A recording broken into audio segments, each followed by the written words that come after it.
جناب موسیٰ کی شان اور فعلا ہے،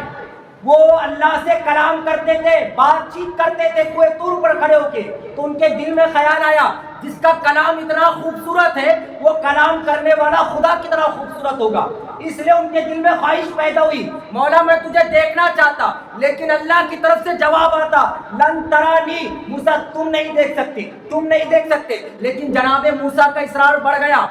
جناب موسیٰ کا اصرار بڑھ گیا۔ روایت میں آتا ہے 9 مرتبہ جناب موسیٰ نے اللہ سے کہا مولا میں تجھے دیکھنا چاہتا، اور 9 مرتبہ اللہ کی طرف سے جواب آیا لن ترانی، موسیٰ تم نہیں دیکھ سکتے۔ لیکن جب جناب موسیٰ کا اصرار بڑھ گیا کہ مولا میں تجھے دیکھنا ہی چاہتا، تو اللہ کی طرف سے جواب آیا موسیٰ تو مجھے دیکھنا چاہتا، سن ذرا، اس سے پہلے میں تجھے تیرے سامنے ایک ایسی مخلوق کو گزارتا جو میں نے بنایا، پہلے ان کو دیکھ لے، اور پھر اگر تیری خواہش ہو مجھے دیکھنے کی تو پھر کہ بولا میں تجھے دیکھنا چاہتا۔ اللہ نے جناب موسیٰ کے سامنے سے ایک ایسی مخلوق گزاری جو جناب موسیٰ کے سامنے سے گزر رہی تھی، اور جب گزر رہی تھی تو جناب موسیٰ نے اللہ کی بارگاہ میں وہ مخلوق کو دیکھ کر کہا انی تبت الیک، مولا میں تیری بارگاہ میں توبہ کرتا ہوں، اس لیے کہ جب میں تیری یہ پیدا کی ہوئی مخلوق کو دیکھ نہیں سکتا تو تجھے دیکھنے کی طاقت میں اپنے آنکھوں میں کہاں سے لا سکتا ہوں۔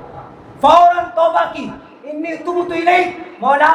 میں تجھے دیکھ نہیں سکتا، میں تیری بارگاہ میں توبہ کرتا ہوں۔ آپ اندازہ کریں جناب موسیٰ علیہ السلام 40 دن عبادت کر کے، 40 راتیں روزے رکھ کے، کوہ طور پر کھڑے ہو کے 9 مرتبہ رب سے کہہ رہے مولا میں تجھے دیکھنا چاہتا، لیکن جواب کیا رہے لن ترانی،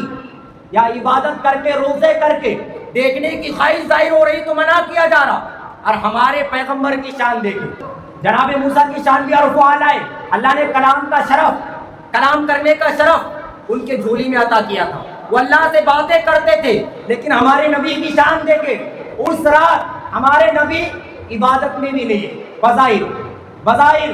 ہمارے نبی عبادت میں بھی نہیں ہے، لیکن روزہ بھی نہیں رکھے اور آرام سے سو رہے، اور اللہ فرشتوں کو بھیج رہا ہے، ایک فرشتہ نہیں، جناب جبرائیل کو حکم دے رہا اللہ 70,000 فرشتوں کو ساتھ لے کر جاؤ، حبیب کو اٹھاؤ اور ان سے کہو اللہ تمہارے دیدار کا مشتاق ہے، وہ تمہیں دیکھنا چاہتا ہے اور اپنے آپ کو تمہیں دکھانا چاہتا ہے۔ جناب جبرائیل علیہ السلام براق لے کر، وہ سواری لے کر 70,000 فرشتوں کے ساتھ حضور علیہ السلام کے پاس آئے۔ آقا اس رات اپنے گھر میں نہیں سو رہے تھے، حضور اپنے گھر میں نہیں سو رہے تھے، اس رات ام ہانی کے گھر میں آرام کر رہے تھے۔ کون ہے ام ہانی؟ ان کے چچا کی بیٹی، بہت محبت تھی حضور کو ام ہانی سے۔